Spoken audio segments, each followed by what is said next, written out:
Reliance ਵਾਲੇ ਕੀ ਨਾਮ ਦਾ ਅੰਬਾਨੀ ਨੂੰ ਗਰੁੱਪ ਨੂੰ ਤੇ ਡਿਵੈਲਪ ਕਰਨ ਵਾਲੀ ਕਾਂਗਰਸ। ਹਾਂਜੀ ਹਾਂਜੀ। ਔਰ ਹੋਰ ਵੀ ਕਈ ਗਰੁੱਪ ਸੀ ਇਸੇ ਇਦਾਂ ਦੇ ਜਿਨ੍ਹਾਂ ਤੋਂ ਇਹ ਪੈਸਾ ਵੀ ਲੈਂਦੇ ਸੀ, ਸਰਿਆ ਪਤਾ ਸੀ ਲੋਕਾਂ ਨੂੰ ਵੀ ਕੀ ਕਰ ਰਿਹਾ। ਔਰ ਉਹੀ ਚੀਜ਼ ਦਾ ਫਾਇਦਾ ਕਰੋਨੀ ਕੈਪੀਟਲਿਜ਼ਮ ਕਹਿੰਦੇ ਆ ਪੋਲਿਟਿਕਸ ਨੂੰ, ਜਾਂ ਕਰੋਨੀ ਕੈਪੀਟਲਿਜ਼ਮ ਇਹਨਾਂ ਹੀ ਡਿਵੈਲਪ ਕੀਤਾ। ਔਰ ਅੱਗੇ ਜਿਹੜੀ ਪਾਰਟੀਆਂ ਫੰਡਿੰਗ ਨੀਚੇ ਹੁੰਦੀ ਸੀ, ਆਪ ਛੋਟੇ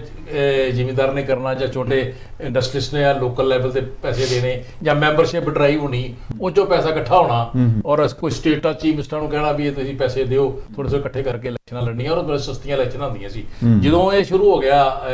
ਕਾਰਪੋਰੇਟ ਸੈਕਟਰ ਇੰਟਰਫੇਰੈਂਸ ਹੋ ਗਈ, ਲੌਬੀਇਸਟ ਜਿਹਨੂੰ ਕਹਿੰਦੇ ਪੋਲਿਟਿਕਸ 'ਚ ਆ ਗਏ ਲੌਬੀਇਸਟ। ਆਪਾਂ ਉੱਧਰ ਆਉਣੇ ਹੁਣ ਇਹਦੇ ਅਮਰੀਕਾ 'ਚ ਵੀ ਚੱਲ ਰਿਹਾ, ਅਮਰੀਕਾ ਦਾ ਬੁਰਾ ਹੀ ਹਾਲ ਹੈ। ਲੌਬੀਇਸਟ ਜਦੋਂ ਕਾਂਗਰਸ 'ਚ ਆ ਗਏ, ਕਾਂਗਰਸ ਨੂੰ ਸਪੋਰਟ ਕਰਨ ਲੱਗ ਪਏ ਤੇ ਆਮ ਵਰਕਰ ਜਿਹੜਾ ਸੀ ਉਹ ਕਾਂਗਰਸ ਨਾਲ ਟੁੱਟ ਗਿਆ। ਔਰ ਜਿਹੜੇ ਨੋਮੀਨੇਟ ਹੁੰਦੇ ਸੀ ਲੀਡਰ, ਉਹ ਲੌਬੀਇਸਟ ਪੋਲਿਟਿਕਸ ਦੇ ਇੱਕ ਦੇਣ ਸਨ। MP ਲੈ ਲਓ, MLA ਲੈ ਲਓ, ਉਹ ਉਹਨਾਂ ਲੋਕਾਂ ਦੀ ਪ੍ਰੋਜੈਕਸ਼ਨ, ਉਹਨਾਂ ਦੀ ਫੰਡਿੰਗ ਸੀ। ਔਰ ਕਾਂਗਰਸ ਹਾਈ ਕਮਾਂਡ ਵੀ ਉਹਨਾਂ ਲੋਕਾਂ ਨੂੰ ਹੀ ਤਰਜੀਹ ਦਿੰਦੇ ਸੀ। ਔਰ ਇਹਦੇ ਨਾਲ ਕੀ ਹੈ ਵੀ ਉਹਨਾਂ ਨੇ ਲੀਡਰਾਂ ਨੇ, MLAs ਨੇ ਜਾਂ MPs ਨੇ ਆਪਣੇ ਮੈਨੇਜਰ ਰੱਖ ਲਏ, ਬਿਲਕੁਲ ਬਜਾਏ ਬਲਾਕ ਲੈਵਲ ਤੇ ਜਾਂ ਵਾਰਡ ਲੈਵਲ ਤੇ ਜਾਂ ਪਿੰਡ ਲੈਵਲ ਤੇ ਜਿਹੜੇ ਵਰਕਰ ਕਾਂਗਰਸ ਨੂੰ ਤੈਸ਼ੀ ਹੁੰਦੇ ਸਨ ਉਹ ਖਤਮ ਹੋ ਗਏ। ਔਰ ਇਹਨਾਂ ਦੇ ਮੈਨੇਜਰ ਜਿਹੜੇ ਸੀ ਉਹ ਲਾਈਮਲਾਈਟ 'ਚ ਆ ਗਏ ਔਰ ਆਪਣੀ ਉਹਨਾਂ ਦੀ ਹਾਜ਼ਰੀ ਵਰਕਰ ਨੂੰ ਭਰਨੀ ਪੈਂਦੀ ਸੀ। ਔਰ ਜਿਹੜਾ ਵਰਕਰ ਤੇ ਸੈਲਫ ਰਿਸਪੈਕਟ ਵਾਲਾ ਹੁੰਦਾ ਸੀ ਉਹਦੇ ਆਰਾਮ ਨਾਲ ਬੈਠ ਗਿਆ, ਘਰ ਆਪਣੇ ਬੈਠ ਗਿਆ। ਔਰ ਜਿਹੜੀ ਕਰਪਟ ਲੀਡਰਸ਼ਿਪ, ਜੇ ਲੌਬੀਅਸਟ ਲੀਡਰਸ਼ਿਪ ਸੀ, ਉਹ ਕਾਂਗਰਸ ਵਿੱਚ ਆ ਗਈ। ਔਰ ਅੱਜ ਜਿਹੜੀ ਇਹ ਹਾਲ ਹੈ, ਕ੍ਰਾਈਸਿਸ ਆ, ਤੇ ਉਹ ਕਾਂਗਰਸ ਉਹ ਗ੍ਰਿਪ 'ਚੋਂ ਨਿਕਲ ਨਹੀਂ ਪਾ ਰਹੀ। ਜਿੱਦਾਂ ਪ੍ਰਸ਼ਾਂਤ ਕਿਸ਼ੋਰ ਨੇ ਪ੍ਰੈਜੈਂਟੇਸ਼ਨ ਦਿੱਤੀ, ਲੇਕਿਨ ਉਹਦੀਆਂ ਗੱਲਾਂ ਵੀ ਚੰਗੀਆਂ ਸਨ, ਠੀਕ ਹੈ, ਅੱਜ ਦੇ ਪ੍ਰੋਫੈਸ਼ਨਲਿਜ਼ਮ ਦਾ ਜ਼ਮਾਨਾ ਹੈ। ਲੇਕਿਨ ਜਿਹੜੀ ਉੱਥੇ ਅੰਦਰ ਗਰੁੱਪ ਬਣਾਇਆ ਤੇ ਗਰੁੱਪ ਦੇ ਵਿੱਚ ਲੌਬੀਇਸਟ ਇੱਕ ਚੀਜ਼ ਜਿਹੜੀ ਲੌਬੀ ਹੈ ਵੀ ਇਹ ਕਾਂਗਰਸ ਤਗੜੀ ਹੋ ਜਾਊਗੀ ਜਾਂ ਇਹ ਲੀਡਰ ਜਿਹੜੇ ਇਹ ਪ੍ਰਸ਼ਾਂਤ ਕਿਸ਼ੋਰ ਦਾ ਕੱਲ ਦਾ ਆਇਆ ਇਹ ਡੋਮੀਨੇਟ ਕਰ ਜਾਏਗਾ। ਔਰ ਉਹ ਜਿਹੜੀ ਲੀਡਰਸ਼ਿਪ ਜਿਨ੍ਹਾਂ ਨੂੰ ਹਲਵਾ ਮੰਡਾ ਮਿਲ ਰਿਹਾ ਔਰ ਉਹ ਫੀਡ ਹੋ ਰਹੇ ਲੌਬੀਇਸਟ ਪਾਰਟੀਆਂ ਵੱਲੋਂ ਜਾਂ ਕਾਰਪੋਰੇਟ ਸੈਕਟਰ ਵੱਲੋਂ ਵੀ ਇਹਨਾਂ ਨੂੰ ਇੱਦਾਂ ਹੀ ਰੱਖੋ। ਉਹ ਰੂਲਿੰਗ ਪਾਰਟੀਆਂ ਵੀ ਫੀਡ ਕਰਦੀਆਂ ਨੇ, ਫੰਡਿੰਗ ਕਰਦੀਆਂ ਇਹੋ ਜਿਹੇ ਲੀਡਰਾਂ ਨੂੰ। ਹਰ ਪਾਰਟੀ ਬੰਦੇ ਵਾੜੇ ਹੁੰਦੇ ਆ। ਇਹ ਸਮਝਦਾ ਮੈਂ ਸਮਝਦਾ ਕਾਂਗਰਸ ਦਾ ਬੜਾ ਵੱਡਾ ਕਾਰਨ ਹੈ ਜਿਹੜੀ ਕਿ ਨਿਕਲ ਨਹੀਂ ਪਾ ਰਹੀ ਹੈ। ਸ਼ਰਮਾ ਜੀ, ਹੋਰ ਮੈਂ ਫੀਲ ਕਰਦਾ ਕਿ ਅੱਗੇ ਨਾ ਜਿਹੜੀਆਂ ਪੋਲੀਟੀਕਲ ਪਾਰਟੀਆਂ ਸੀ, ਕਿਸੇ ਦਾ ਵੀ ਨਾਮ ਲੈ ਲਓ, ਉਹ ਮਨੁੱਖਤਾ ਦੀ ਸੇਵਾ ਨੂੰ ਆਧਾਰ ਬਣਾ ਕੇ ਜਾਂਦੀਆਂ ਸੀ ਕਿ ਅਸੀਂ ਲੋਕਾਂ ਦੀ ਸੇਵਾ ਕਰਨੀ ਹੈ, ਲੋਕ ਸੇਵਾ ਕਰਨੀ ਹੈ। ਬਿਲਕੁਲ ਠੀਕ। ਹੁਣ ਮੈਂ ਫੀਲ ਕਰਦਾ ਕਿ ਜਿਹੜੀਆਂ ਪੋਲੀਟੀਕਲ ਪਾਰਟੀਆਂ ਹੈਗੀਆਂ ਇਹ ਕਾਰਪੋਰੇਟਰਾਈਜ਼ ਹੋ ਗਈਆਂ,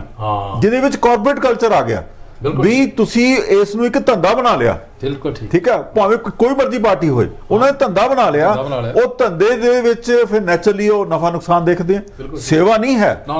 ਸਿਰਫ ਨਫਾ ਨੁਕਸਾਨ ਹੈ। ਉਹੀ ਤੁਹਾਡੀ ਜਿਹੜਾ ਤੁਸੀਂ ਸ਼ੁਰੂ ਕੀਤਾ ਵੀ ਜਿਹੜੀ ਇਕੁਇਲਿਬਰਿਜ਼ਮ ਹੈ ਜਾਂ ਲਿਬਰਲਿਜ਼ਮ ਜਿਹੜੀ ਆ ਡੈਮੋਕ੍ਰੇਸੀ ਦੀ, ਉਹ ਖਤਮ ਹੋ ਗਈ। ਉਹ ਲੌਬੀ ਜਿਹੜੀ ਹੈ ਅਮਰੀਕਾ 'ਚ ਵੀ ਇਹੀ ਹੋ ਰਿਹਾ। ਬਿਲਕੁਲ ਠੀਕ। ਅਮਰੀਕਾ ਦੀਆਂ ਪੋਲੀਟੀਕਲ ਪਾਰਟੀਆਂ ਵੀ ਜਿਹੜੀਆਂ ਉਹ ਕੋਈ ਲੋਕਾਂ ਦੀ ਨੁਮਾਇੰਦਗੀ ਨਹੀਂ ਕਰ ਰਹੀਆਂ। ਬਿਲਕੁਲ ਠੀਕ। ਉਹ ਵੀ ਬੜੇ ਉੱਥੇ ਲੌਬੀਇਸਟ ਨੇ, ਸਬਸਿਡੀਜ਼ ਐਸੋਸੀਏਸ਼ਨ ਬਣੀਆਂ, ਗਿਲਡ ਬਣੇ ਨੇ, ਉਹ ਸਪੋਰਟ ਕਰਦੇ ਆ। ਪਰ ਉਹੀ ਜਿਹੜੀ ਅਡਾਪਟੇਸ਼ਨ ਹੈ ਇੰਡੀਆ ਵਾਲਿਆਂ ਨੇ ਲੈ ਲਈ, ਜਿੱਦਾਂ ਅਡਾਨੀ ਆ, ਅੰਬਾਨੀਜ਼ ਨੇ, ਹੋਰ ਦੂਜੇ ਨਿੱਕੇ ਗਰੁੱਪ ਹੈਗੇ ਕਾਫੀ ਨੇ, ਟਾਟਾ ਦੂਜੇ ਉਹ ਪੈਸੇ ਦਿੰਦੇ ਨਾ, ਟਾਟਾ ਜਿੱਦਾਂ ਪਾਰਲੀਮੈਂਟ ਬਣਾ ਰਿਹਾ, ਇਸ ਤਰ੍ਹਾਂ ਦੇ ਲੋਕ ਆ ਗਏ ਔਰ ਉਹ ਡੋਮੀਨੇਟ ਕਰ ਰਹੇ ਪੋਲੀਟੀਕਲ ਪਾਰਟੀਆਂ ਨੂੰ, ਲੋਕਾਂ ਤੋਂ ਕੱਟ ਆਫ ਹੋ ਗਿਆ। ਹੁਣ ਇਹਦੇ ਵਿੱਚ ਇੱਕ ਨਵੀਂ ਚੀਜ਼ ਡਿਵੈਲਪ ਹੋਈ ਹੈ। ਕਾਂਗਰਸ ਜਿਹੜੀ ਆ ਉਹ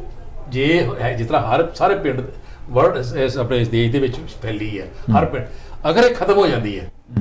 ਕਿਉਂਕਿ ਜਿਹੜਾ ਦੇਸ਼ ਦਾ ਢਾਂਚਾ ਹੈ, ਮੈਂ BJP ਦੇ ਆਖਰ ਦੇ ਆ ਕੇ ਤੇ ਫਿਰ ਕਰਦੇ ਰਹੇ 10 ਮਿੰਟ ਹੋਣੇ ਮੇਰਾ ਖਿਆਲ ਟਾਈਮ ਦੇ, ਤੇ ਉਹ ਕਾਂਗਰਸ ਹਰ ਪਿੰਡ 'ਚ ਹੈ, ਹਰ ਸ਼ਹਿਰ 'ਚ, ਫਿਰ ਗੱਲ ਹੈ ਸਟੇਟ 'ਚ ਹੈਗੀ ਹੈ। ਅਗਰ ਇਹ ਕਿਉਂਕਿ ਕਾਂਗਰਸ ਦੀ ਬਣਤਰ ਇਸਦਾ ਬੜੀ ਵੀ ਜਿਹੜਾ ਦੇਸ਼ ਦੀ ਬਣਤਰ ਹੈ, ਜਿਸ ਤਰ੍ਹਾਂ ਦੀ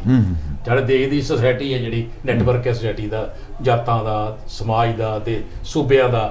ਉਹਦੇ ਮੁਤਾਬਕ ਉਹ ਕਾਂਗਰਸ ਪਾਰਟੀ ਦੀ ਬਣਤਰ ਹੈ। ਅਗਰ ਇਹ ਚਾਹੇ ਉਹ ਰੂਲ ਨਹੀਂ ਕਰ ਰਹੀ, ਕਮਜ਼ੋਰ ਹੋਈ ਹੈ, ਅਗਰ ਬਿਲਕੁਲ ਹੀ ਇਹਨੂੰ ਕਿਸ ਤਰ੍ਹਾਂ ਨਾਅਰਾ ਦਿੱਤਾ ਜਾ ਰਿਹਾ ਵੀ ਕਾਂਗਰਸਲੈਸ ਦੇਸ਼ ਬਣਾ ਦਾਂਗੇ, ਤੇ ਕੀ ਇਹ ਕਰਕੇ ਦੇਸ਼ ਇਕੱਠਾ ਰਹਿ ਸਕੇਗਾ? ਕਦੇ ਐਸਾ ਨਾ ਹੋਵੇ ਵੀ ਆਪੋਜੀਸ਼ਨ ਇੰਨੀ ਕਮਜ਼ੋਰ ਹੋ ਜਾਵੇ ਕਿ ਹੋਰ ਪਾਰਟੀਆਂ ਦੀ ਜਾਨ ਨਹੀਂ ਹੈਗੀ। ਪੋਲੀਟੀਕਲ ਪਾਰਟੀਆਂ ਪਰ ਡਿਸਕਸ ਕਰ ਲਈਆਂ ਵੀ ਸਾਰੇ ਕਿਹਦੀ ਫਾਈਲ ਕਰਪਟ ਹੈ, ਕਿਹਦਾ ਕੁਛ ਕਰਪਟ ਹੈ, ਕਿਹਦਾ ਭਾਈ ਭਤੀਜਾਵਾਦ ਚੱਲ ਰਿਹਾ, ਜਾਂ ਪਿਰਖਾ ਪਿਤਾ ਪੁਰਖੀ ਤਰ੍ਹਾਂ ਪੰਜਾਬ 'ਚ ਅਕਾਲੀ ਦਲ ਦਾ ਸ਼ੁਰੂ ਹੋ ਗਿਆ ਕੰਮ, ਇਸੇ ਤਰ੍ਹਾਂ ਇੱਕ ਨਿਊ ਲਾਈਟ ਕਲਾਸ ਵੀ ਚਾਲੂ ਡਿਵੈਲਪ ਹੋ ਗਈ ਜਿਹਦਾ ਆਮ ਪਾਰਟੀ ਦੇ ਰੂਪ ਦੇ ਵਿੱਚ ਆ ਨਵੀਂ ਜਗ੍ਹਾ ਲੈ ਰਹੀ ਹੈ। ਪੁਰਾਣੀ ਲੀਡ ਕਲਾਸ ਨੂੰ ਖਤਮ ਕੀਤਾ ਜਾ ਰਿਹਾ, ਬਾਦਲ ਖਤਮ ਹੋਏ, ਕੈਪਟਨ ਅਮਰਿੰਦਰ ਸਿੰਘ ਖਤਮ ਹੋਇਆ, ਇਸ ਤਰ੍ਹਾਂ ਹੋਰਾਂ ਸਟੇਟਾਂ ਵਿੱਚ ਵੀ ਜਿਹੜੀ ਐਸਟੈਬਲਿਸ਼ ਲੀਡਰਸ਼ਿਪ ਸੀ ਉਹ ਖਤਮ ਹੋਈ ਹੈ। ਲੇਕਿਨ ਆਪਾਂ ਇੱਕ ਸਵਾਲ ਉੱਠਦਾ ਵੀ ਅਗਰ ਕਾਂਗਰਸ ਬਿਲਕੁਲ ਹੀ ਖਤਮ ਹੋ ਗਈ, ਅਗਰ ਇਹਨਾਂ ਨੇ ਆਪਣਿਆਂ ਨੂੰ ਰੀਕਨਸਾਈਲ ਨਾ ਕੀਤਾ, ਰਿਫਾਰਮ ਨਾ ਕੀਤਾ, ਲੀਡਰਸ਼ਿਪ ਸਿਆਣੇ ਵੇਲੇ ਸਿਆਣਾ ਫੈਸਲਾ ਨਾ ਕਰ ਸਕੀ, ਔਰ ਕੁਝ ਹਾਲਾਤ ਐਸੇ ਜਾਂ ਕੋਈ ਲੌਬੀਆਂ ਵੀ ਐਸੀਆਂ ਵੀ ਖਤਮ ਹੋ ਜਾਵੇ ਕਿ ਤਾਂ ਕਿ ਅਸੀਂ ਲੁੱਟ ਖਸੁੱਟ ਕਰ ਸਕੀਏ ਦੇਸ਼ ਦੇ ਵਿੱਚ, ਕਿਉਂਕਿ ਇਹਨਾਂ 'ਚ ਐਲੀਮੈਂਟਸ ਹੈਗਾ ਜਿਹੜਾ ਦੇਸ਼ ਦੇ ਵਾਸਤੇ ਸਹੂਲਤ ਦਾ, ਜਿਸ ਫਿਰ ਦੇਸ਼ ਕਿਤੇ ਵੰਡਿਆ ਨਹੀਂ ਹੋਊਗਾ ਜਿਹਦੀ ਕਹਿ ਸਕਦੇ ਕਹੋ। ਦੇਖੋ ਸ਼ਰਮਾ ਜੀ, ਇਹਦੇ 'ਚ ਕੋਈ ਸ਼ੱਕ ਨਹੀਂ ਹੈਗਾ ਕਿ ਜਿਹੜਾ ਦੇਸ਼ ਹੈ ਉਹ ਇੱਕ ਟੋਟੈਲੀਟੇਰੀਅਨ ਸਟੇਟ ਵੱਲ ਵੱਧ ਰਿਹਾ, ਜਿਹਦੇ ਵਿੱਚ ਕਿ ਰਾਜ ਦੇ ਵਿੱਚ ਜਿਹੜੀ ਕਨਸੈਂਟਰੇਸ਼ਨ ਹੈਗੀ ਆ ਪਾਵਰ ਦੀ, ਉਹ ਸੈਂਟਰ ਦੇ ਹੱਥਾਂ 'ਚ ਜਾ ਰਹੀ ਹੈ, ਖਾਸ ਕਰਕੇ ਬੀਜੇਪੀ ਦੇ। ਫੈਡਰਲ ਢਾਂਚਾ ਖਤਮ ਹੋ ਰਿਹਾ, ਜਿਹੜਾ ਫੈਡਰਲਿਜ਼ਮ ਹੈ ਉਹਦੀ ਜਿਹੜੀ ਹੈ ਸੰਘੀ ਹੈ ਘੁੱਟੀ ਜਾ ਰਹੀ ਹੈ। ਠੀਕ ਹੈ, ਔਰ ਜਿਹੜੇ ਰਾਜਾਂ ਦੇ ਅਧਿਕਾਰ ਹੈ ਉਹਨਾਂ ਨੂੰ ਖੋਇਆ ਜਾ ਰਿਹਾ ਦਿਨ ਬ ਦਿਨ, ਔਰ ਕਿਉਂਕਿ ਇਹਨਾਂ ਕੋਲ ਬਰੂਟ ਮੈਜੋਰਿਟੀ ਹੈ, ਠੀਕ ਹੈ, ਇਸ ਕਰਕੇ ਰਾਜ ਕਰਨ ਦਾ ਜਿਹੜਾ ਇਹਨਾਂ ਦਾ ਤਰੀਕਾ ਹੈਗਾ ਉਹ ਕੁਐਸਚਨ ਹੋ ਗਿਆ, ਜੋਰ ਅਜਮਾਈ ਹੋ ਗਈ। ਹੁਣ ਆ ਗਿਆ ਕਾਂਗਰਸ ਦਾ ਹਾਲ। ਦੇਖੋ ਸ਼ਰਮਾ ਜੀ, ਜਿੱਦਾਂ ਦਾ ਹਾਲ ਕਾਂਗਰਸ ਦਾ ਹੈਗਾ, ਇਹਨਾਂ ਨੂੰ ਬੜੇ ਹੀ ਸੀਰੀਅਸ ਵੇ ਦੇ ਨਾਲ ਇੰਟਰੋਸਪੈਕਸ਼ਨ ਕਰਨੀ ਪਏਗੀ, ਆਪਣਾ ਮੰਥਨ ਕਰਨਾ ਪਏਗਾ, ਚਿੰਤਨ ਕਰਨਾ ਪਏਗਾ। ਉਹ ਭਾਵੇਂ ਕਲੈਕਟਿਵਲੀ ਕਰ ਲੈਣ, ਭਾਵੇਂ ਇੰਡੀਵਿਜੂਅਲ ਤੌਰ ਤੇ ਕਰ ਦੇਣ, ਜਾਂ ਪੀਕੇ ਵਰਗੇ ਜਿਹੜੇ ਬੰਦੇ ਆ ਉਹਨਾਂ ਦੀ ਮਦਦ ਦੇ ਨਾਲ ਇਹਦੇ ਵਿੱਚ ਕੋਈ ਸਟਰਕਚਰਲ ਚੇਂਜਸ ਲੈਣ, ਤਾਂ ਕਿ ਇਹ ਜਿਹੜੀ ਇੱਕ ਪੋਲੀਟੀਕਲ ਆਪੋਜੀਸ਼ਨ ਪਾਰਟੀ ਦੇ ਤੌਰ ਤੇ ਐਸਟੈਬਲਿਸ਼ ਹੋਏ। ਕਿਉਂਕਿ ਇੱਕ ਜਿਹੜੀ ਡੈਮੋਕ੍ਰੇਸੀ ਹੈ ਉਹਦੇ ਲਈ ਇਹ ਜ਼ਰੂਰੀ ਹੈ ਕਿ ਇੱਕ ਬਹੁਤ ਸਟਰੋਂਗ ਆਪੋਜੀਸ਼ਨ ਹੋਏ। ਔਰ ਜਦੋਂ ਅਸੀਂ ਇਹ ਗੱਲ ਕਰਦੇ ਹਾਂ ਕਿ ਕਾਂਗਰਸ ਤਕੜੀ ਹੋਏ, ਤਾਂ ਸਾਡਾ ਇਹ ਨਹੀਂ ਕਿ ਸਾਡਾ ਕੋਈ ਮਨੋਰਥ ਹੈ ਤਕੜੇ ਕਰਨ 'ਚ, ਸਾਡਾ ਮਨੋਰਥ ਹੈ ਕਿ ਜੇ ਪੋਲੀਟੀਕਲ ਪਾਰਟੀ ਆਪੋਜੀਸ਼ਨ ਪਾਰਟੀ ਤਕੜੀ ਹੋਏਗੀ ਤਾਂ ਉਹ ਘੱਟੋ ਘੱਟ ਜਿਹੜੀ ਰੂਲਿੰਗ ਪਾਰਟੀ ਨੂੰ ਕੰਮ ਕਰਦੇ ਹੋਏ, ਜੇ ਕੋਈ ਉਹ ਠੀਕ ਦਿਸ਼ਾ ਵੱਲ ਨਹੀਂ ਜਾਂਦੇ ਤਾਂ ਉਹਨੂੰ ਕਰੈਕਟ ਠੀਕ ਰਸਤੇ ਉੱਤੇ ਪਾਉਣ ਦੇ ਲਈ ਮਦਦ ਕਰੇਗੀ। that is the intention। ਪਰ ਜਿੱਦਾਂ ਦੇ ਹਾਲਾਤ ਅੱਜ ਦੀ ਡੇਟ ਦੀ ਗੱਲ ਕਰ ਰਹੇ ਹਾਂ, ਅੱਜ ਦੀ ਡੇਟ 'ਚ ਜੋ ਹਾਲਾਤ ਹੈ, ਅਜੇ ਕਿਸੇ ਪਾਸਿਓਂ ਵੀ ਕੋਈ ਇਸ਼ਾਰਾ ਐਸਾ ਨਹੀਂ ਆ ਰਿਹਾ ਕਿ ਕਾਂਗਰਸ ਜਿਹੜੀ ਹੈ ਆਪਣਾ ਇੰਟਰੋਸਪੈਕਸ਼ਨ ਕਰ ਰਹੀ ਹੈ ਜਾਂ ਮੰਥਨ ਕਰ ਰਹੀ ਹੈ ਕਿਸੇ ਪੋਜ਼ਿਟਿਵ ਵੇ ਦੇ ਨਾਲ। ਹੁਣ ਦੇਖੋ ਸ਼ਰਮਾ ਜੀ, ਇੱਕ ਕੁਦਰਤ ਦਾ ਅਸੂਲ ਹੈ, ਜੇ ਕਿਸੇ ਜਗ੍ਹਾ ਦੇ ਉੱਤੇ ਖਲਾ ਹੋਏਗਾ, ਵੈਕਿਊਮ ਹੋਏਗਾ, ਉਹਨੂੰ ਜੇ ਏ ਨਹੀਂ ਭਰੇਗਾ ਤਾਂ ਬੀ ਭਰ ਦੇਗਾ। ਇਸੇ ਕਰਕੇ ਪੋਲੀਟੀਕਲ ਸਰਕਲਸ ਦੇ ਵਿੱਚ ਇਸ ਗੱਲ ਦੀ ਚਰਚਾ ਹੈਗੀ ਹੈ ਕਿ ਇਹਦੇ ਨਾਲ ਜਿਹੜੀਆਂ ਰੀਜਨਲ ਪਾਰਟੀਆਂ ਹੈਗੀਆਂ, ਕਾਂਗਰਸ ਦੇ ਨਾ ਉੱਠਣ ਕਰਕੇ ਜਿਹੜੀਆਂ ਰੀਜਨਲ ਪਾਰਟੀਆਂ ਉਹ ਸਟਰੋਂਗ ਹੋਣਗੀਆਂ। ਠੀਕ ਹੈ ਜੀ, ਔਰ ਜਿਹੜੀ ਕਿਉਂਕਿ ਕਾਂਗਰਸ ਨਹੀਂ ਉੱਠ ਰਹੀ, ਜਿੱਦਾਂ ਹੁਣ ਆਮ ਪਾਰਟੀ ਹੈਗੀ ਹੈ, ਹੋ ਸਕਦਾ ਕਿ ਐਜ਼ ਆਲਟਰਨੇਟਿਵ ਟੂ ਕਾਂਗਰਸ ਅੱਜ ਨਹੀਂ ਕੱਲ ਨਹੀਂ 10 ਸਾਲ ਬਾਅਦ ਇੱਕ ਬਰਾਬਰ ਦੀ ਪਾਰਟੀ ਇਹ ਜਿਹੜਾ ਵੈਕਿਊਮ ਹੈ ਇਹ ਪੂਰਾ ਕਰੇਗੀ। ਇਹਦੇ ਨਾਲ ਹੋਰ ਕਾਂਗਰਸ ਨੂੰ ਜਿਹੜੀ ਸੈਲੀਬ੍ਰਿਟੀ ਕਲਚਰ ਹੈ ਨਾ, ਉਹ ਚੋਂ ਨਿਕਲਣਾ ਪਏਗਾ ਬਾਹਰ। ਹਾਂ, ਇਹ ਵੀ ਗੱਲ ਠੀਕ ਹੈ, ਸੈਲੀਬ੍ਰਿਟੀ ਕਲਚਰ ਚੋਂ ਵੀਆਈਪੀ ਜਿਹੜਾ ਕਲਚਰ ਹੈ ਕਲਚਰ ਬਾਹਰ ਨਿਕਲਣਾ ਪਏਗਾ। ਜਿਹੜੇ ਲੀਡਰ ਐਸੇ ਪੈਦਾ ਕਰ ਰਹੇ ਨੇ, ਲੀਡਰ 23rd ਜੀ ਗਰੁੱਪ ਬਣਾਇਆ, ਉਹਨੇ ਸਾਰਾ ਉਮਰ ਰਾਜ ਕੀਤਾ ਇਹਨਾਂ ਨੇ, ਔਰ ਇਹ ਇਹਨਾਂ ਸੜਕਾਂ ਤੇ ਜਾਣ ਜਾਂ ਲੋਕਾਂ ਜਾਣ ਤੇ ਇਹਨਾਂ ਦੇ ਪੱਲੇ ਕੁਝ ਨਹੀਂ, ਮਿਊਨਿਸਪੈਲਿਟੀ ਦੀ ਇਲੈਕਸ਼ਨ ਨਹੀਂ ਲੜ ਸਕਦੇ, ਜਿੱਤ ਸਕਦੇ। ਹਾਂ, ਨਹੀਂ, ਲੋਕਾਂ ਤੋਂ ਟੁੱਟੇ ਹੋਏ ਲੋਕਾਂ ਨੂੰ, ਕਿਉਂਕਿ ਲੋਕ ਰਾਜ ਕੀਤਾ, ਪੈਸਾ ਕਮਾਇਆ, ਫਾਈਲਾਂ ਨਾ ਸਟੇਟ ਦੇ ਖਿਲਾਫ ਲੜ ਸਕਦੇ ਆ, ਕਿਉਂਕਿ ਇਹਨਾਂ ਦੀ ਫਾਈਲਾਂ ਆਪਣੀਆਂ ਕਰਪਟ ਨੇ, ਚੰਦ ਲੀਡਰਾਂ ਨੂੰ ਛੱਡ ਕੇ। ਔਰ ਇਹਨਾਂ ਨੂੰ ਕਾਂਗਰਸ ਨੂੰ ਲੀਡਰ ਐਸੇ ਤਿਆਰ ਕਰਨੇ ਪੈਣਗੇ ਜਿਹੜੀ ਸੜਕ ਦੀ ਲੜਾਈ ਲੜ ਸਕਣ। ਬਿਲਕੁਲ ਠੀਕ ਹੈ, ਲੋਕਾਂ ਦੀ ਲੜਾਈ ਮਾਸ ਲੀਡਰ ਚਾਹੀਦੇ ਜਿਹੜੇ ਆਮ ਪਾਰਟੀ ਨੇ, ਜਿਸ ਤਰ੍ਹਾਂ ਭਗਵੰਤ ਮਾਨ ਸੀ, ਉਹ ਮਾਸ ਲੀਡਰ ਬਣ ਕੇ ਉੱਭਰਿਆ, ਔਰ ਲੋਕਾਂ ਨੇ ਆਪਣਾ 7-8 ਸਾਲ MP ਬਣ ਕੇ ਆਪਣਾ ਕਿਰਦਾਰ ਦਿਖਾਇਆ, ਔਰ ਪੰਜਾਬ 'ਚੋਂ ਮੁੱਖ ਮੰਤਰੀ ਬਣ ਗਿਆ। ਇਸ ਤਰ੍ਹਾਂ ਦੀ ਲੀਡਰਸ਼ਿਪ ਇਹਨਾਂ ਨੂੰ ਡਿਵੈਲਪ ਕਰਨੀ ਪਏਗੀ। ਬਿਲਕੁਲ ਠੀਕ ਹੈ ਸਰ। ਹੁਣ ਇੱਥੇ ਆ ਜਾਂਦਾ ਵੀ ਜੇ ਅਗਰ ਕਾਂਗਰਸ ਖਤਮ ਹੋ ਜਾਂਦੀ, ਚਲੋ ਦੇਸ਼ ਦਾ ਜੋ ਬਾਕੀ ਐਵੋਲੂਸ਼ਨ ਆ, ਐਵੋਲੂਸ਼ਨ ਦੇ ਵਿੱਚ ਹਾਲਾਤ ਕਿੱਦਾਂ ਦੇ ਹੁੰਦੇ ਆ। ਹੁਣ ਆ ਗਈ ਬੀਜੇਪੀ, ਆਪਾਂ ਆਖਰ ਤੇ ਆ ਜਾਂਦੇ ਪੁਆਇੰਟ ਤੇ 5 ਮਿੰਟ ਡਿਸਕਸ ਕਰਨਾ ਵੀ ਬੀਜੇਪੀ। ਮੋਦੀ ਸਾਹਿਬ ਠੀਕ ਹੈ, ਮੋਦੀ ਸਾਹਿਬ ਨੇ ਕਾਂਗਰਸ ਦੀਆਂ ਕਮਜ਼ੋਰੀਆਂ ਦਾ, ਕਰਪਸ਼ਨ ਦਾ, ਦੁਰਪ੍ਰਚਾਰ ਦਾ, ਜਿਹੜਾ ਕਰਪਸ਼ਨ ਅਗੇਂਸਟ ਇੰਡੀਆ ਜਿਹੜੀ ਬਣਿਆ ਪ੍ਰੋਗਰਾਮ ਇਹਨਾਂ ਦਾ ਅੰਨਾ ਹਜ਼ਾਰੇ ਦਾ, ਉਦੋਂ ਫਾਇਦਾ ਲਾ ਗਿਆ ਮੋਦੀ ਸਾਹਿਬ with the lobby of great corporate sectors, with the help funding of corporate sectors ਔਰ ਦੂਜਾ ਆਪਣੀ ਪਾਰਟੀ ਦੇ ਲੀਡਰਸ਼ਿਪ ਵੀ ਸੀਨੀਅਰ ਲੀਡਰਸ਼ਿਪ ਵੀ ਉਹਨੂੰ ਵੀ ਇਹਨੇ ਫਿਨਿਸ਼ ਕਰਤਾ ਔਰ ਆ ਗਿਆ ਉੱਭਰ ਕੇ ਇਹਨਾਂ ਹਾਲੀ ਕਿ ਇਹਦੇ ਖਿਲਾਫ ਦੁਨੀਆ ਬਹੁਤ ਸੀ ਗੁਜਰਾਤ ਦੇ ਦੰਗਿਆਂ ਦਾ ਬੜਾ ਵੱਡਾ ਦਾਗ ਸੀ ਲੇਕਿਨ ਫਿਰ ਵੀ ਇਹ ਲੌਬੀਇਸਟ ਲੀਡਰ ਮੈਂ ਕਹਾਂਗਾ ਇਹਨੂੰ ਵੀ ਇੱਕ ਨਾਰਾ ਹਿੰਦੂ ਐਕਸਟ੍ਰੀਮਿਜ਼ਮ ਦਾ ਔਰ ਐਕਸਟ੍ਰੀਮ ਨੈਸ਼ਨਲਿਜ਼ਮ ਦਾ ਨਾਰਾ ਦੇ ਕੇ ਔਰ ਕਾਂਗਰਸ ਦੀਆਂ ਬੁਰਾਈਆਂ ਦਾ ਨਾਰਾ ਦੇ ਕੇ ਮੋਦੀ ਸਾਹਿਬ ਐਬਸੋਲੂਟ ਮੈਜੋਰਟੀ ਵਿੱਚ ਥੰਪਿੰਗ ਮੈਜੋਰਟੀ ਆ ਗਏ ਲੇਕਿਨ ਮੋਦੀ ਸਾਹਿਬ ਇਸ ਤੋਂ ਬਾਅਦ ਜੋ ਡੈਮੋਕ੍ਰੇਸੀ ਹੈ ਇਹ ਲੋਕਾਂ ਦੀ ਸੋਚ ਹੋਵੇ ਵੀ ਇਹਨੂੰ ਆਪਾਂ ਡਿਕਟੇਟਰਸ਼ਿਪ 'ਚ ਬਦਲ ਲਵਾਂਗੇ ਇਹ ਬੜੀ ਲੋਕ ਭੁਲੇਖੇ 'ਚ ਫਿਰਦੇ ਆ ਹਿੰਦੁਸਤਾਨ 'ਚ ਇਹ ਕੁਝ ਨਹੀਂ ਹੋ ਸਕਦਾ ਨਾ ਹਿੰਦੁਸਤਾਨ ਦੀ ਖੂਨ ਦੇ ਵਿੱਚ ਇਹ ਚੀਜ਼ ਹੈਗੀ ਹੈ ਬਿਲਕੁਲ ਠੀਕ ਆਫਟਰ ਮੋਦੀ ਜਦੋਂ ਮੋਦੀ ਸਾਹਿਬ ਬਣ ਗਏ ਨੇ ਪ੍ਰਾਈਮ ਮਿਨਿਸਟਰ ਉੱਥੇ ਵੀ ਇਹੀ ਹਾਲ ਹੈ ਜਦੋਂ ਜੋ ਕਾਂਗਰਸ ਵਿੱਚ ਸੀ ਉਹ ਸੇਮ ਚੀਜ਼ ਆਟੋਕ੍ਰੇਸੀ ਉੱਥੇ ਵੀ ਹੈ ਉੱਥੇ ਵੀ ਪਾਰਟੀ ਦੇ ਲੀਡਰਾਂ ਦੀ ਸੁਣੀ ਨਹੀਂ ਜਾਂਦੀ ਨਾ ਪਾਰਟੀ ਦੀ ਵੈਲਿਊ ਕੋਈ ਹੈ ਚਾਹੇ ਆਰਐਸਐਸ ਉਹਨਾਂ ਦਾ ਮੇਨ ਹੈਗਾ ਪ੍ਰੋਡਕਟਿਵ ਫੈਕਟਰੀ ਹੈਗੀ ਹੈ ਵਰਕਰਾਂ ਦੀ ਲੇਕਿਨ ਆਰਐਸਐਸ ਵੀ ਮੋਦੀ ਸਾਹਿਬ ਤੇ ਡਿਪੈਂਡ ਹੈ ਇਸ ਵੇਲੇ ਬਿਲਕੁਲ ਠੀਕ ਲੇਕਿਨ ਜਿਹੜੀ ਆਰਐਸਐਸ ਦੀ ਆਈਡੀਓਲੋਜੀ ਹਿੰਦੂ ਤੱਤਤਾ ਜਿਹੜਾ ਆਈਡੀਓਲੋਜੀ ਆ ਉਹਨੂੰ ਲੋਕ ਜਿਹੜੇ ਡਾਈਜੈਸਟ ਨਹੀਂ ਹਿੰਦੁਸਤਾਨ ਦੇ ਈਵਨ ਹਿੰਦੂਆਂ ਦੇ ਵਿੱਚ ਵੀ ਜਿਹੜੇ ਸੈਕੂਲਰ ਹਿੰਦੂ ਨੇ ਜਾਂ ਲਿਬਰਲ ਹਿੰਦੂ ਨੇ ਆ ਰਿਹਾ ਫਰਕ ਪੈ ਰਿਹਾ ਉਹ ਵੀ ਪਸੰਦ ਨਹੀਂ ਕਰਦੇ ਹਾਂਜੀ ਵੀ ਇਹ ਗਲਤ ਪਾਲਿਸੀ ਆ ਫੈਨੇਟਿਜ਼ਮ ਜਿਹੜਾ ਪਟਿਆਲੇ ਦੀ ਅਦਾਲਤ ਵੇਖ ਲਓ ਦੀ ਘਾਟ ਜਿਹੜੀ ਕੱਲ ਘਟਨਾ ਹੋਈ ਹੈ ਉਹ 'ਚ ਹਿੰਦੂਆਂ ਲੋਕਾਂ ਨੇ ਵੀ ਉਹਨੂੰ ਨਿੰਦਿਆ ਜਾ ਕੇ ਤੂੰ ਕੀ ਕਰਨ ਦਿਆ ਇਹ ਗਲਤੀ ਹੈ ਗਲਤ ਆ ਜਿਹੜਾ ਸੈਂਸੀਬਲ ਸਿਟੀਜ਼ਨ ਹੈ ਹਿੰਦੁਸਤਾਨ ਦਾ ਉਹ ਪਸੰਦ ਨਹੀਂ ਕਰਦਾ ਨਹੀਂ ਪਸੰਦ ਫੈਨੇਟਿਜ਼ਮ ਨੂੰ ਔਰ ਕੱਟਰਵਾਦ ਨੂੰ ਪਸੰਦ ਨਹੀਂ ਕਰਦਾ ਗੱਲ ਵਿੱਚ ਨਹੀਂ ਪਸੰਦ ਕਰਦੇ ਨਹੀਂ ਬਿਲਕੁਲ ਅੱਜ ਦੇ ਮੋਦੀ ਸਾਹਿਬ ਤੋਂ ਬਾਅਦ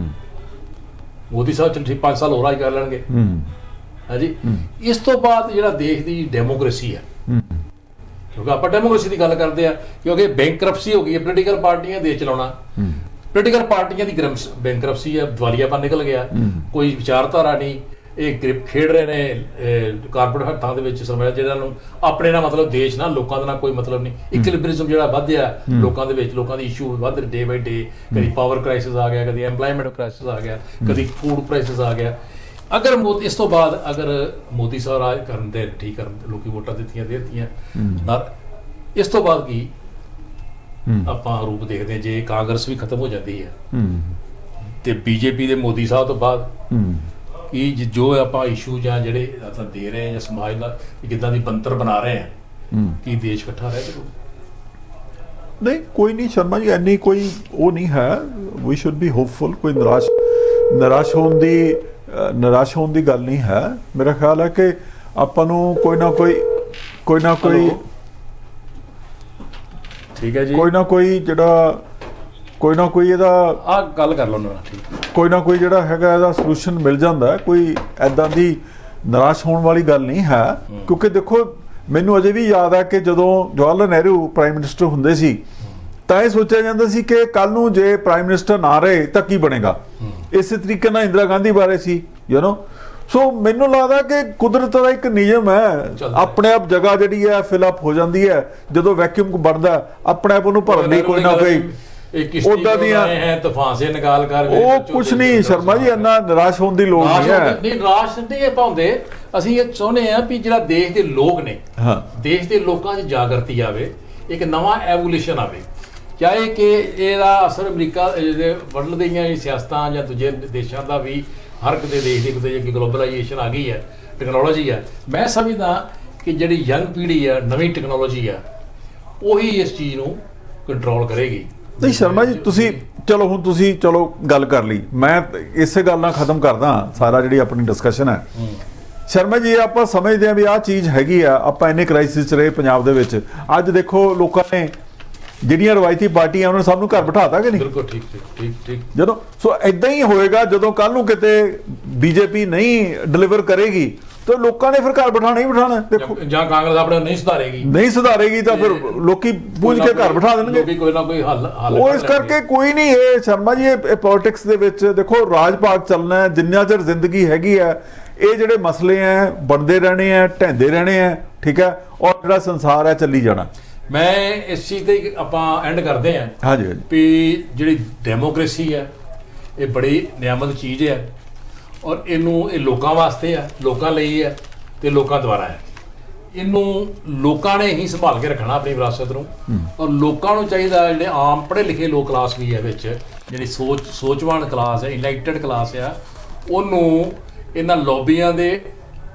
ਪ੍ਰਭਾਵ 'ਚ ਨਹੀਂ ਆਉਣਾ ਚਾਹੀਦਾ ਔਰ ਨੌਜਵਾਨ ਪੀੜ੍ਹੀ ਨੂੰ ਨਵੀਂ ਟੈਕਨੋਲੋਜੀ ਯੂਜ਼ ਕਰਕੇ ਔਰ ਨਵੇਂ ਪ੍ਰੈਸ਼ਰ ਕਰਕੇ ਇਹ ਜਿਹੜੀ ਸਿਆਸੀ ਪਾਰਟੀਆਂ ਨੇ ਇਹਨਾਂ ਨੂੰ ਵਾਰਨਿੰਗ ਵੀ ਦੇਣੀ ਚਾਹੀਦੀ ਹੈ ਔਰ ਜਾਗਰੂਕ ਵੀ ਰਹਿਣਾ ਚਾਹੀਦਾ ਔਰ ਤਿਆਰ ਰਹਿਣਾ ਚਾਹੀਦਾ ਕਿ ਦੇਸ਼ ਨੂੰ ਅਸੀਂ ਵਿਗੜਨ ਨਹੀਂ ਦੇਣਾ, ਦੇਸ਼ ਦੇ ਸਮਾਜ ਨੂੰ ਜਾਂ ਦੇਸ਼ ਦੇ ਢਾਂਚੇ ਨੂੰ ਆਪਾਂ ਵਿਗੜਨ ਨਹੀਂ ਦੇਣਾ, ਇਹਨੂੰ ਸੁਧਾਰਨਾ। ਉਮੀਦ ਕਰਦੇ ਹਾਂ ਕਿ ਆਉਣ ਵਾਲੀ ਪੀੜ੍ਹੀ ਜੇ ਨੌਜਵਾਨ ਪੀੜ੍ਹੀ ਆ ਇਹ ਦੇਸ਼ ਨੂੰ ਸੰਭਾਲ ਕੇ ਰੱਖੇਗੀ ਔਰ ਇਹ ਲੀਡਰ ਜਿਹੜੇ ਨੇ ਇੱਕ ਐਸੀ ਪਾਵਰ ਬਣੇ, ਐਸੀ ਸੰਸਥਾ ਕਿਸਾਨ ਜਿਸ ਤਰ੍ਹਾਂ ਪਿੱਛੇ ਉੱਪਰ ਕੇ ਆਏ, ਇਸੇ ਤਰ੍ਹਾਂ ਨੌਜਵਾਨ ਜਿਹੜੇ EMPLOYEE ਯੂਨੀਅਨਸ ਨੇ ਉਹ ਸਾਰੀਆਂ ਇਕੱਠੀਆਂ ਹੋਣ ਔਰ ਆਪਣੇ ਇੱਕ ਐਸੀ ਤਾਕਤ ਬਣਾਉਣ ਕਿ ਇਹਨਾਂ ਪੋਲੀਟੀਕਲ ਪਾਰਟੀਆਂ ਨੂੰ ਦੇਸ਼ ਨੂੰ ਕਿਰਾਏ ਲਿਜਾਣ ਦੀ ਹਿੰਮਤ ਨਾ ਪਵੇ ਔਰ ਦੇਸ਼ ਤਰੱਕੀ ਕਰੇ ਔਰ ਹਿੰਦੁਸਤਾਨ ਦੇ ਲੋਕ ਗਰੀਬੀ ਚੋਂ ਬਾਹਰ ਆ ਸਕਣ ਔਰ ਅੱਛੀ ਜ਼ਿੰਦਗੀ, ਖੁਸ਼ਹਾਲ ਜ਼ਿੰਦਗੀ ਜੀ ਸਕਣ। ਔਰ ਇਹਨਾਂ ਪੋਲੀਟੀਕਲ ਪਾਰਟੀਆਂ ਦਾ ਦਿਵਾਲੀਆਪਣ ਹੈ, ਇਹਨਾਂ ਨੂੰ ਵੀ ਉਮੀਦ ਹੈ ਕਿ ਆਪਣੇ ਆਪ ਸੁਧਾਰਨਗੇ ਔਰ ਸਦੀ ਦੇ ਨਾਲ ਸਮੇਂ ਦੇ ਨਾਲ ਆਪਣੇ ਨੂੰ ਚੱਲਣ ਦੀ ਕੋਸ਼ਿਸ਼ ਕਰਨਗੇ। ਇਹਨਾਂ ਸ਼ਬਦਾਂ ਦੇ ਨਾਲ ਇਜਾਜ਼ਤ ਚਾਹੁੰਦੇ ਹਾਂ। ਉਮੀਦ ਹੈ ਕਿ ਤੁਹਾਨੂੰ ਇਹ ਪਸੰਦ ਆਇਆ ਹੋਵੇਗਾ। ਨਮਸਕਾਰ, ਆਦਾਬ ਤੇ ਸਤਿ ਸ਼੍ਰੀ ਅਕਾਲ। ਸਤਿ ਸ਼੍ਰੀ ਅਕਾਲ ਜੀ।